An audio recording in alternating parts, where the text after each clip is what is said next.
कहानी का नाम है साहसी स्वाति।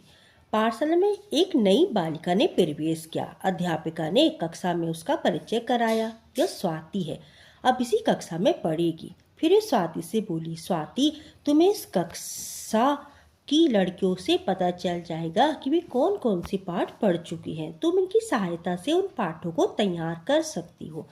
स्वाति सुंदर थी, वह चुप चुप सी रहती थी। उसकी कक्षा की लड़कियां उससे मित्रता करना चाहती थी, परंतु वह उनसे दूर दूर ही रहती। लड़कियों को लगा कि स्वाति बहुत घमंडी है, अतः उन्होंने उसकी ओर ध्यान देना छोड़ दिया। एक दिन पाठशाला में बच्चों को पिकनिक पर ले जाने का निश्चय किया गया। पिकनिक का स्थान एक झील को चुना गया।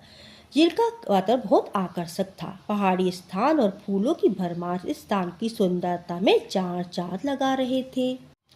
अन्य लड़कियों ने सोचा कि स्वाति पिकनिक पर नहीं जाएगी, परंतु पिकनिक के दिन स्वाति ही सबसे पहले विद्यालय के द्वार पर खड़ी थी।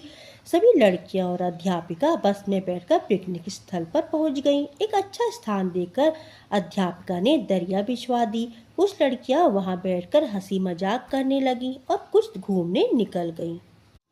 स्वाति आज भी अपनी सहपाठियों से अलग अकेले घूम रही थी। वह एक फूल के पौधे के पास बैठ गई। अचानक धप की आवाज हुई और एक चीख गूंज उठी। स्वाति उठकर तेजी से आवाज की ओर दौड़ी। झील के किनारे उसे एक लाल कपड़ा दिखाई दिया। वह उधर ही दौड़ने लगी। झील के पहुंची तो उसे बचाओ बचाओ की आवाज सुनाई दी। उसने देखा कि उसकी कक्षा की एक लड़की नीरू झील में गिर पड़ी है। झील में उस स्थान पर पानी कम और कीचड़ अधिक थी। वह भाग दलदल बन चुका था। वहां पर स्वाति ने नीरू से कहा, नीरू घबराओ नहीं मत, मैं अभी किसी और को बुला लाती हूँ। परंतु नीरू हाथ पर पटक रही थी। स्वाति ने एक क्षण सोचा।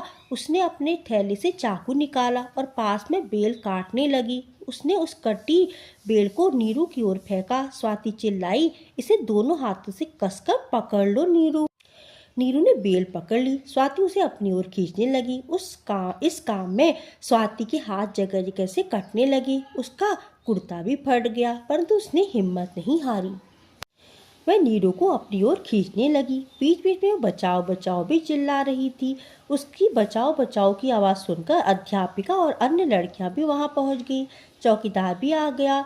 उन्होंने स्वाति के हाथों से बेल ले ली और वे नीरू को अपनी ओर खींचने लगे। नीरू घिसटती हुई सूखी जमीन पर आ गई।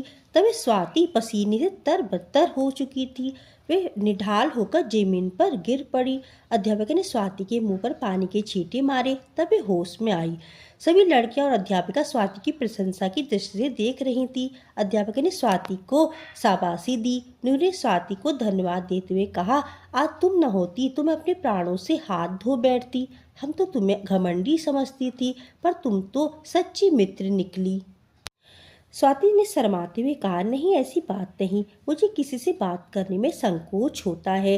तभी एक लड़की बोली, तब तो हम तुम्हें शर्मीली कहा करेंगी। सभी लड़कियां ठहाका मारकर हंस पड़ी।